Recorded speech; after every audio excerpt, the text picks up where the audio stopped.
Proclamação do Evangelho de Jesus Cristo segundo João. Glória a vós, Senhor.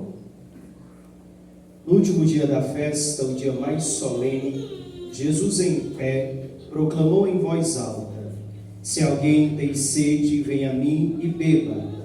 Aquele que crê em mim, conforme diz a Escritura, rios de água viva jorrarão do seu interior.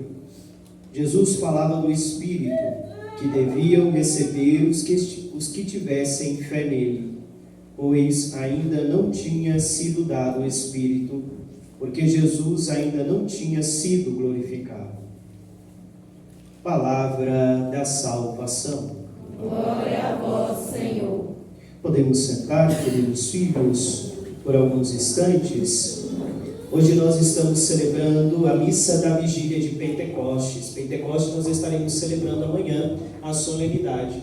Mas o dia de amanhã é tão importante e por isso a igreja coloca a missa da vigília, a missa em preparação para a celebração de Pentecostes. Vamos cantar o refrão do Salmo novamente? Né? E o padre quer escutar de vocês o refrão do Salmo, porque o refrão é um pedido que nós fazemos a Deus: enviai o vosso Espírito, Senhor, e da terra toda face renovai. Vamos juntos cantar com o Ministério de Música, bem bonito, ao mesmo tempo rezando, pedindo ao Espírito Santo que venha sobre nós, que venha sobre cada um de nós.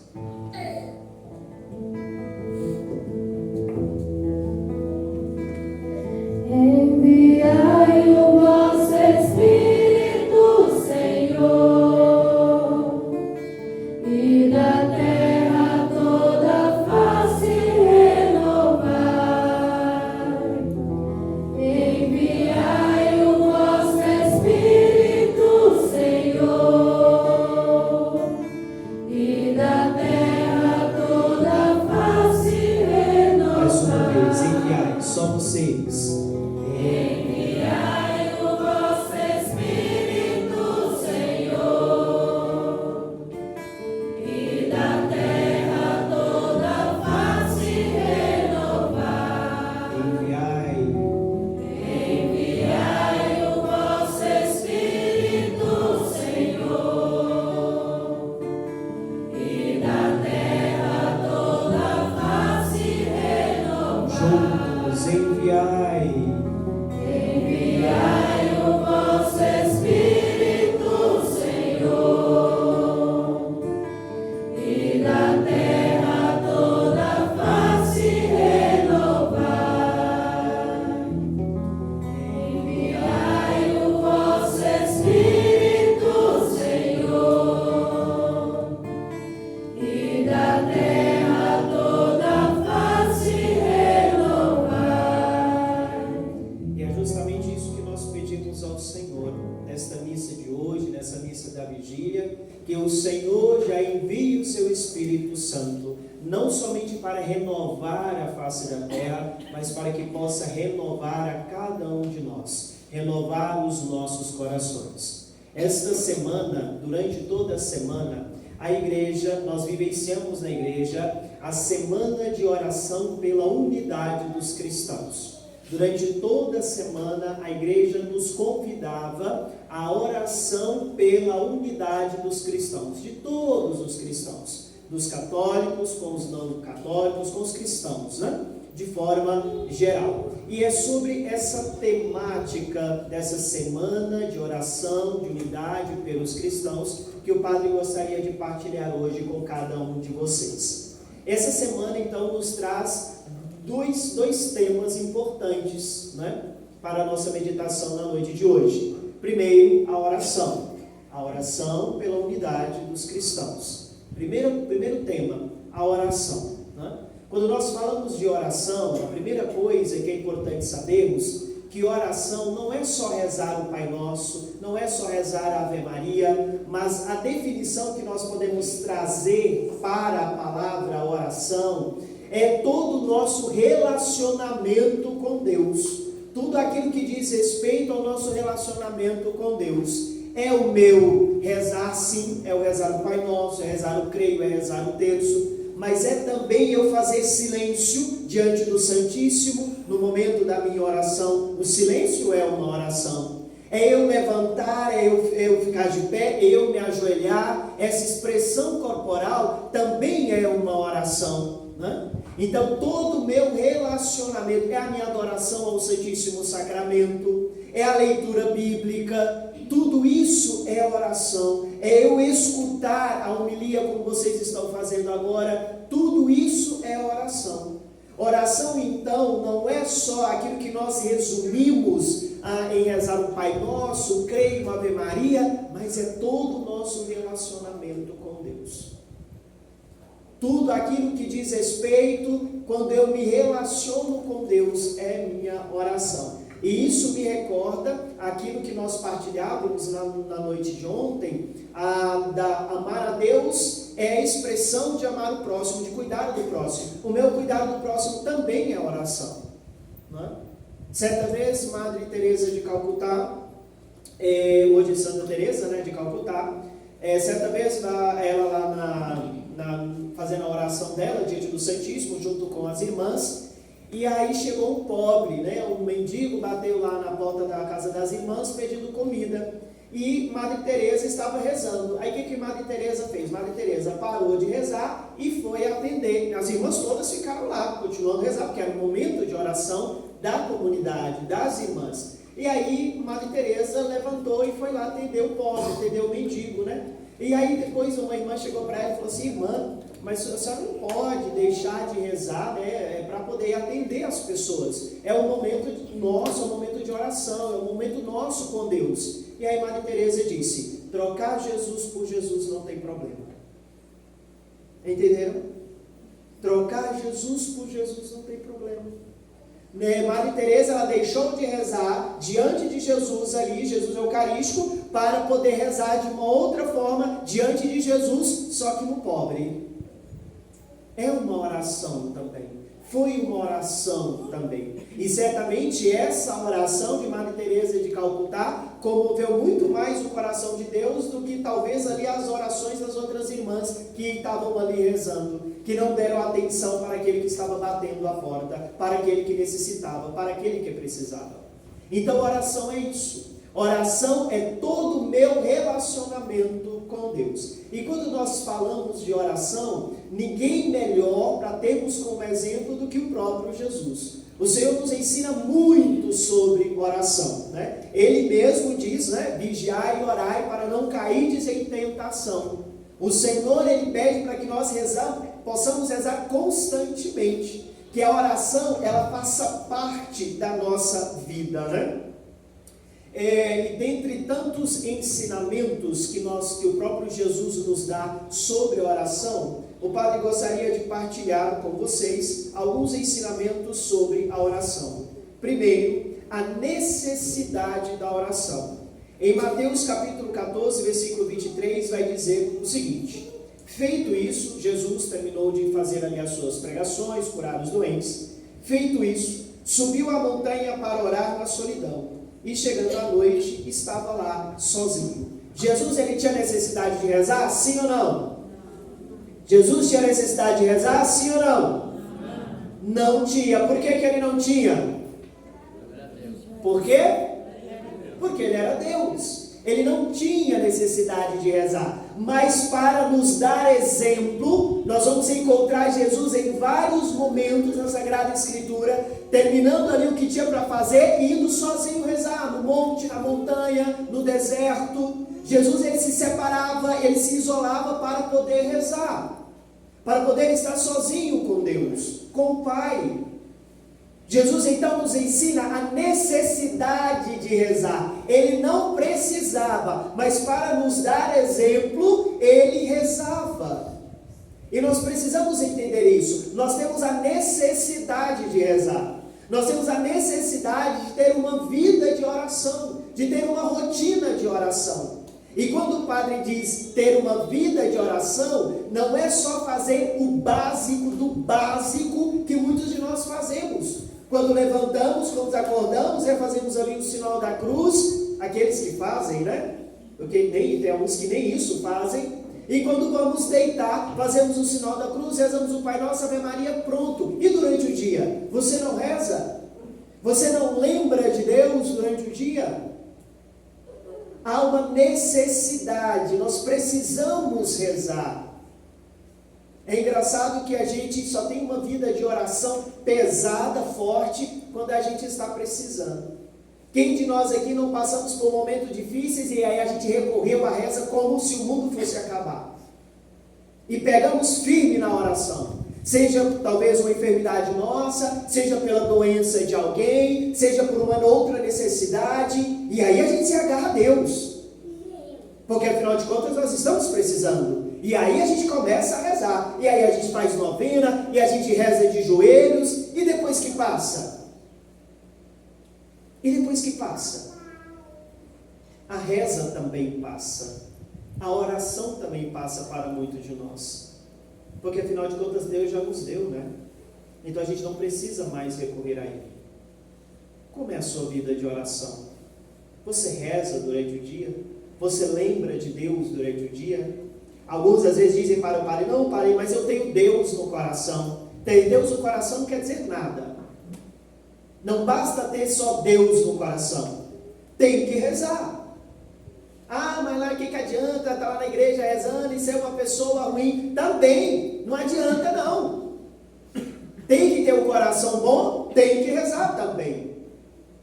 É porque a gente quer justificar o nosso pecado com o pecado do outro, né? Quem aqui de nós já não escutou alguém dizer assim, né? Ah, o que adianta eu ir na igreja? Eu não vou na igreja porque lá na igreja olha o tanto de gente ruim que está lá rezando, fingindo. Mas você está no pecado também. Venha fazer parte das pessoas ruins, mas pelo menos a gente está buscando Deus. Pelo menos isso. E se a gente vai para a igreja, não é porque a gente está querendo ser pessoa ruim, não. É porque a gente é ruim que a gente vai à igreja para pedir Deus para melhorar. Imagina se a gente não fosse à igreja, que diabo nós era?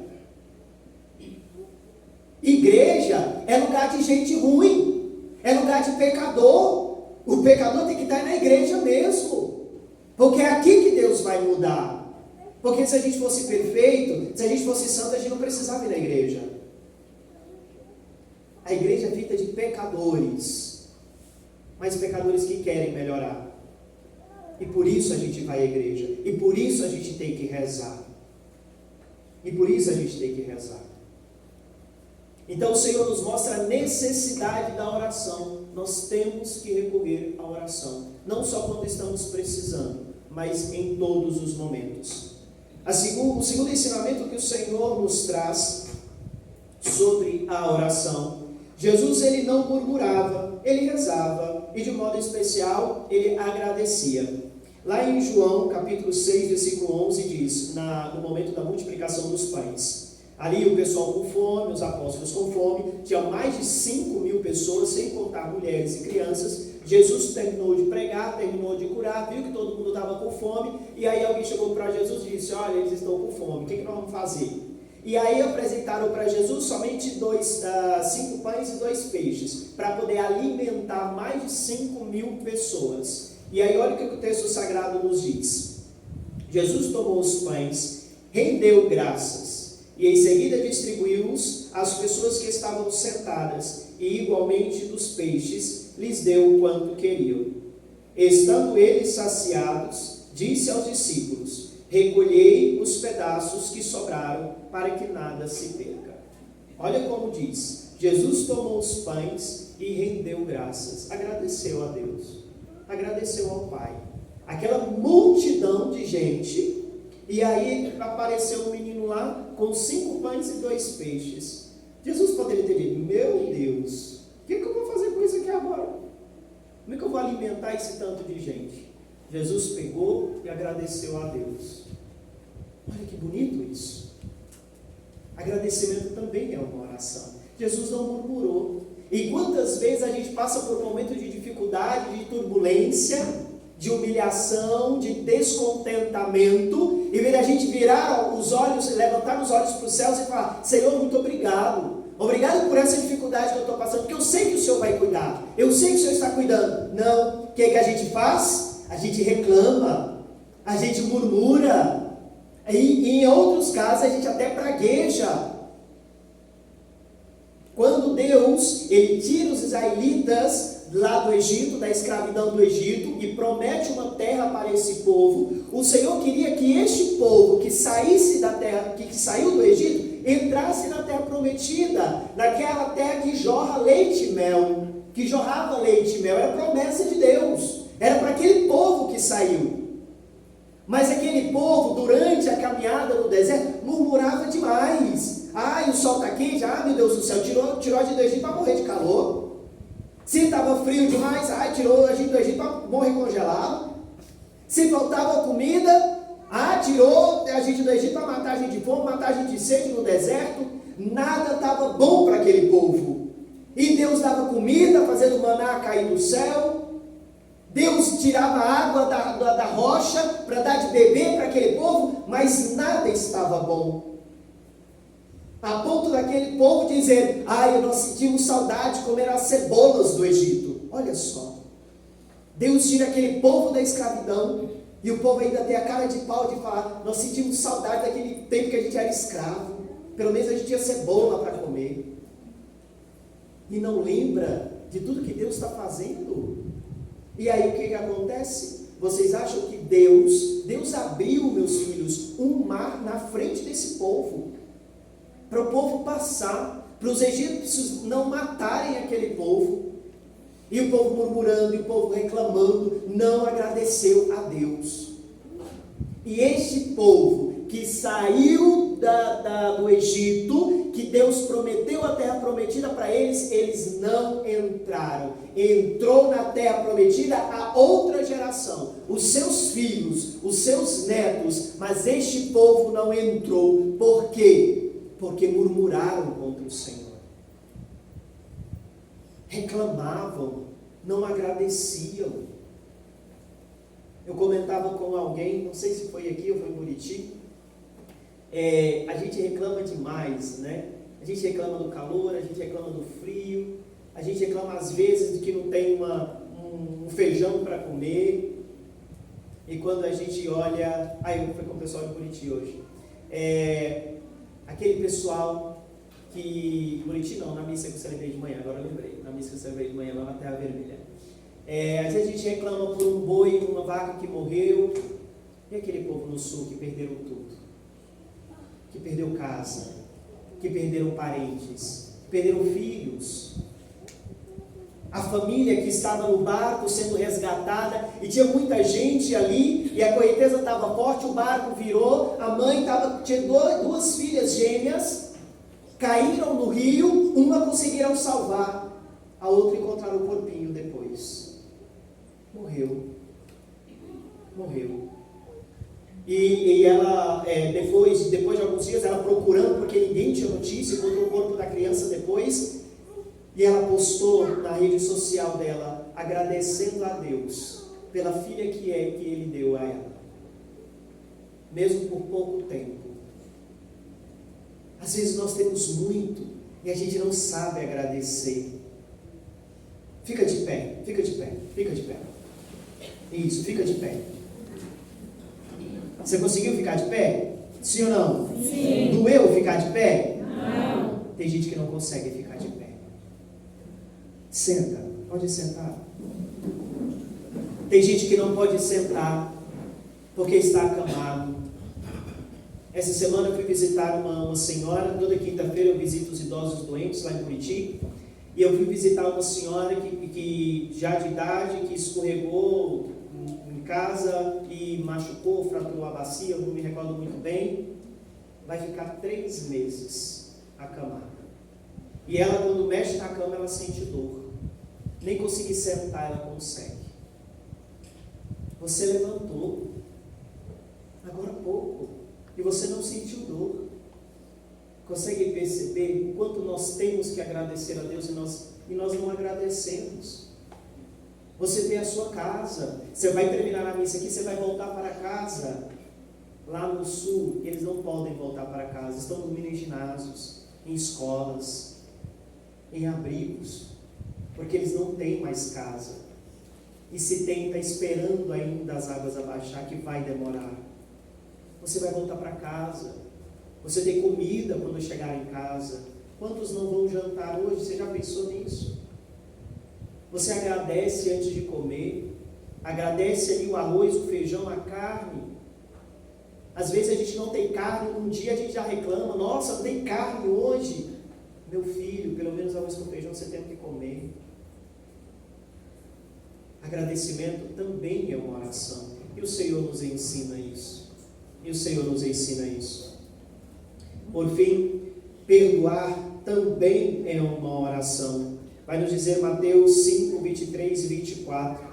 Se estás, portanto, para fazer a tua oferta diante do altar e te lembrares de que teu irmão tem alguma coisa contra ti, deixa a tua oferta diante do altar e vai primeiro reconciliar-te com teu irmão. Só então vem fazer a tua oferta. Perdoar também é uma oração.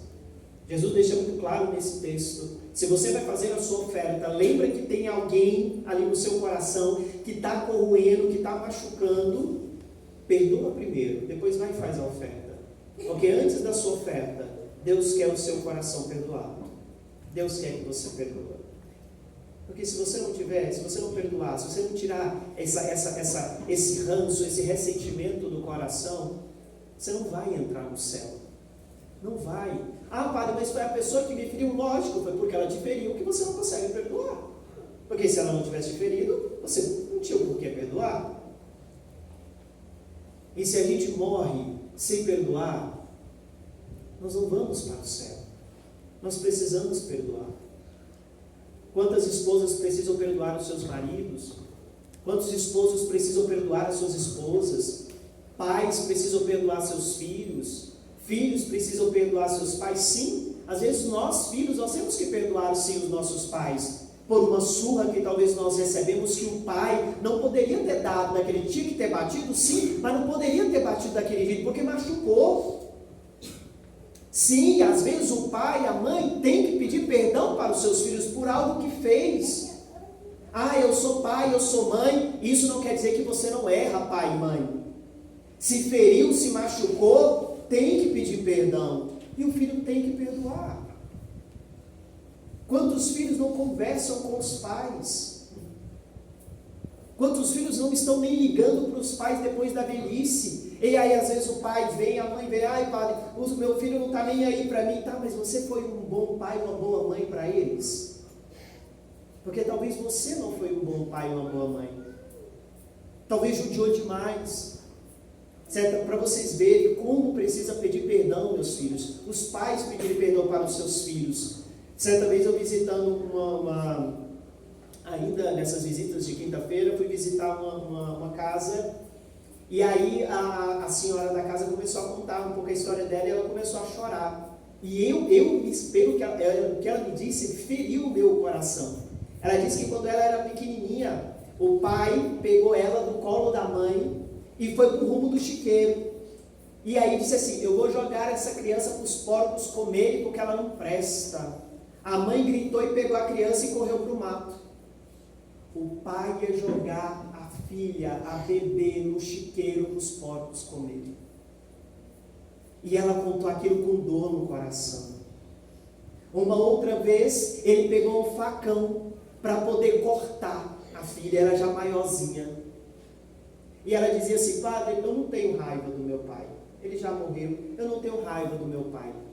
mas ela ainda não perdoou no coração, porque aquilo dói, aquilo doía. Olha o que o pai queria fazer com a filha. E por quê? Eu perguntei, mas por que ele queria fazer isso com você, filha? Ela até hoje não sabe, e ela nunca vai saber, porque o pai já está morto. O pai precisava pedir perdão para a filha, e ela precisava perdoar o pai. De graça o pai fez isso. Consegue perceber como às vezes sim o pai e a mãe têm que pedir perdão para os seus filhos, e os filhos precisam perdoar os seus pais. Certa vez eu fui visitar eu era padre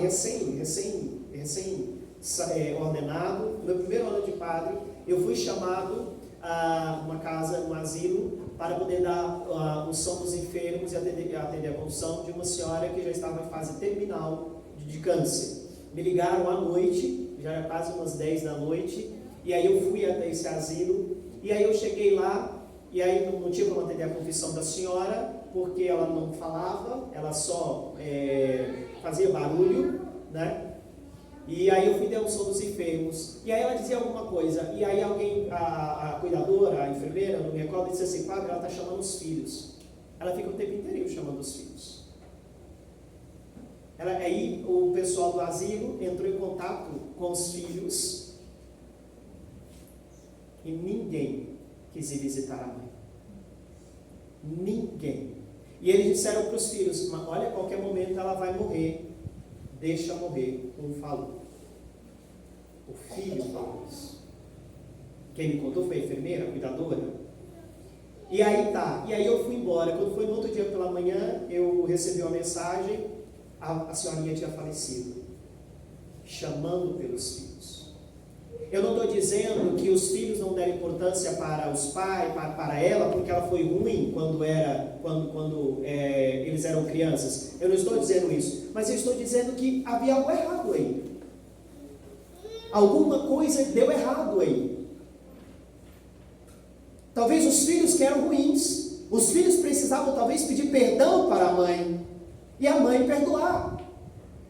A mãe morreu chamando pelos filhos, e ninguém quis visitá-la. E não eram 2 que ela tinha, não, ela tinha mais, mas ninguém quis visitar. E um disse: deixa morrer. Olha que triste. Quem será que nós precisamos perdoar? Todos nós temos alguém, talvez um companheiro de trabalho que falou alguma coisa que você não gostou. Todos nós precisamos perdoar. Feliz de você que não tem ninguém que precisa perdoar. Agradeça a Deus. Agradeça a Deus. Então, essa é a primeira temática, né, dessa semana, a semana de oração pela unidade dos cristãos. Quando nós pensamos em oração, nós pensamos em Jesus. E olha quanta coisa Jesus tem para nos ensinar sobre oração. Ele que é exemplo de oração. Ele que nos diz para rezar sem cessar, vigiai, porque o diabo, o demônio, rodeia como um leão a rugir, procurando quem devorar. Por isso que temos que ter uma vida de oração.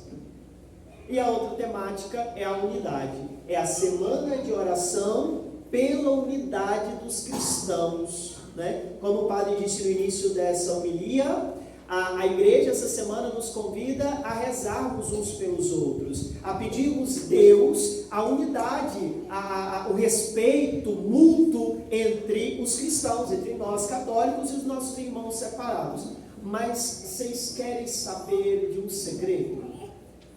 Eu vou contar um segredo para vocês. Não são os cristãos que precisam de união. Somos nós católicos que precisamos de união. Eu acho que a gente tem que começar a rezar mais pela nossa igreja, para a unidade da nossa igreja, a união da nossa igreja, do que ficarmos tão preocupados em a gente ter união, ter respeito com os outros irmãos de outras religiões, de outras igrejas, mas a gente tem que ter respeito entre nós primeiro. Como é que nós vamos nos preocupar com a casa do vizinho se a nossa casa está bagunçada? E hoje a nossa igreja está cada vez mais desunida. Os católicos estão cada vez mais desunidos. entra o problema, o nosso pecado maior é quando nós trouxemos a política para dentro da igreja. E é uma confusão, e outra, não é só confusão entre vocês que são leigos, não. Há uma confusão terrível entre os padres, há uma discussão entre os padres quando fala de política, entre os bispos. A nossa igreja está dividida. E a falta de respeito entre nós. A falta de respeito. Como é que nós vamos rezar pela unidade dos cristãos se nós não estamos unidos? Se nós católicos não estamos unidos? Quer saber um lugar que tem gente fofoqueira? É na igreja. Mas tem gente fofoqueira na igreja. E é em todo lugar. E fala mal, e deseja mal. E é invejosa. E aí nós estamos preocupados em respeitar as outras pessoas das outras religiões, se nós não nos respeitamos. Vamos cuidar da nossa igreja primeiro. Vamos cuidar da nossa casa primeiro. Vamos rezar primeiro por nós. Vamos nos converter primeiro, para depois a gente rezar pelos irmãos, para que eles estejam próximos de nós. Essa é a unidade que Jesus quer. Essa é a unidade. É a unidade dos cristãos? Sim, é a unidade dos cristãos, mas primeiro Jesus quer a nossa unidade. Como é que uma família vai falar da importância de uma outra família se a própria família dele está destruída? Como vai fazer isso? Não tem como. Essas são as duas temáticas dessa semana que o Padre gostaria de partilhar com vocês nessa segunda noite. A oração e a unidade. Nós precisamos rezar mais. Você precisa rezar mais. Talvez você pense que já está bom tanto que você reza. Está bom não. Precisa rezar mais. E rezar pela nossa unidade, pela nossa união. Precisamos rezar uns pelos outros. E é o Espírito Santo que faz isso. Sem a força do alto, meus irmãos, sem a força do Espírito Santo, a gente não consegue suportar outra pessoa que está, às vezes, sentada do nosso lado da igreja, não. Porque, olha, às vezes a pessoa da igreja é a pessoa mais difícil que uma pessoa que não é da igreja. E é o Espírito Santo que nos dá paciência para não matar, para não jogar água quente. É o Espírito Santo que dá paciência. E a gente tem que pedir paciência. E a gente tem que pedir ao Espírito Santo força. Aí tem um ditado, né? Não vou pedir eu tenho que pedir Deus paciência, porque se Ele me der força eu mato, né? Não, tem que pedir força também, força para poder aguentar. Tem que pedir paciência, mas tem que pedir força também. E é o Espírito que nos dá força. Para os outros nos aguentarem também, porque nós somos pessoas difíceis. Não vamos jogar só a culpa no outro, não. Né? A mulher reclama dos maridos. O marido está difícil, Mas e vocês, meus amores? Vocês são doces, né? Você não dá trabalho nenhum para o marido. Não fica batendo panela de propósito, né? Para ele poder acordar, né? Bater nas vasilhas em casa. Não deixa a comida queimar de propósito, às vezes, para ele aprender a comer comida queimada. A gente precisa mudar também. Não é só o outro. Todos nós precisamos mudar. E às vezes nós precisamos mudar muito mais do que o outro. Mas a gente não reconhece. É sempre o outro que precisa mudar, né? Sempre o outro que está errado. Eu sempre digo isso em Buriti, né? Às vezes as pessoas reclamam, isso aqui, do padre. Mas você não faz nada errado, né? Seu padre chama atenção porque você está santo. Você está rezando direitinho. Você não está fazendo nada errado. Não, o padre não está fazendo nada, vai chamar a sua atenção. Reconhece que você está errado, mesmo que você pense que não esteja. A gente também erra, a gente precisa reconhecer. Então que Deus possa dar unidade a nós católicos, possa dar unidade à nossa igreja. Vamos ficar de pé e vamos cantar novamente o refrão do salmo de hoje, pedindo esse Espírito Santo para que Ele nos ensine a orar, a rezar, a nos ajude a ter uma vida de oração, mas para que Ele una a nossa igreja. para que Ele una nós católicos, porque a divisão traz morte, a divisão traz desgraça. Se um reino se divide, ele perece.